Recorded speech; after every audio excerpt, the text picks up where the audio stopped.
তো মিঠুন চক্রবর্তী, আবির চ্যাটার্জি, সোহিনী, তো এদের যে নতুন মুভি কাবুলিওয়ালা, যেটা রবীন্দ্রনাথ ঠাকুরের কাবুলিওয়ালা গল্প অবলম্বনী মুভিটা হয়েছে, তো সেই মুভিটা দেখলাম। তো কেমন লাগলো মুভিটা, তো আজকের ভিডিওতে সেটা নিয়েই কথা হবে।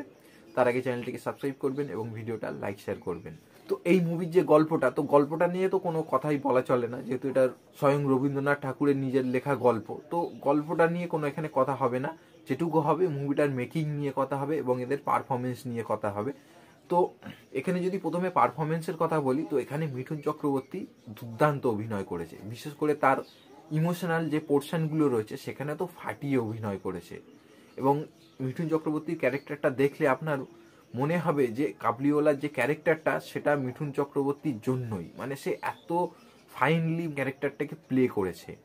এবং দ্বিতীয় যে মানে ওই যে বাচ্চা মেয়েটার ক্যারেক্টারটা, তো বাচ্চা মেয়েটার মানে ওই অত অল্প বয়সেও যে এত ভালো একটা অভিনয় করেছে, তো সেটা দেখবার মতন। এবং বাচ্চা মেয়েটাকে এত মিষ্টি লাগে মুভিটার মধ্যে, তো তাকে দেখলে এমনিই ভালো লাগবে। এবং তার মধ্যে যে ইনোসেন্স ব্যাপারটা রয়েছে, তো সেটা আপনাকে আরো মানে মুগ্ধ করবে ওই ক্যারেক্টারটার প্রতি এবং বাচ্চা মেয়েটার পারফরমেন্সেরও প্রতি। এবং আবির চ্যাটার্জি, তো আবিরের এখানে যেটুকু পোর্শন রয়েছে খুব ভালো, তার ক্যারেক্টারটার ইম্পর্টেন্স রয়েছে তবে সেই লেভেলে নয়, তবে যেটুকু রয়েছে সে খুব ভালো পারফরমেন্স দিয়েছে, মানে একটা ডিসেন্ট পারফরমেন্স তার বলতে পারে। এবং সোহিনীর যে ক্যারেক্টারটা, তো সোহিনীর এখানে পেস খুবই কম, অল্প পোর্শন, কিন্তু যেটুকু সেও রয়েছে সেও ভালো।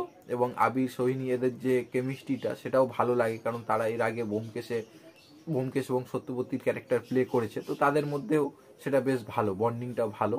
এবং মিঠুন চক্রবর্তী এবং বাচ্চা মেয়েটার ক্যারেক্টারটা, তাদের মধ্যে যে বন্ডিং সেটাও বেশ ভালো লাগে। এবং মুভিটার যে মেকিং মানে যে গল্পটা, সেই গল্পটাকেই প্রায় একইভাবে তুলে ধরার চেষ্টা করেছে ডিরেক্টর সুমন ঘোষ। তো সেটা আমার কিন্তু বেশ ভালো লেগেছে, যে গল্পটার মধ্যে বেশি কিছু আননেসেসারি চেঞ্জ করতে যায়নি।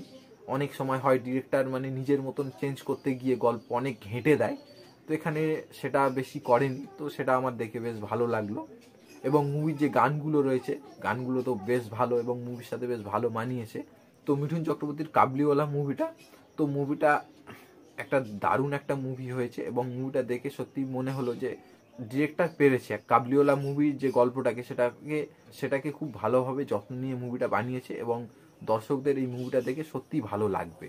তো আমারও মুভিটা সত্যি ভালো লেগেছে। এবং আপনারা যারা মুভিটা দেখেননি, তো মুভিটা গিয়ে দেখুন, আপনাদেরও আশা করি ভালো লাগবে।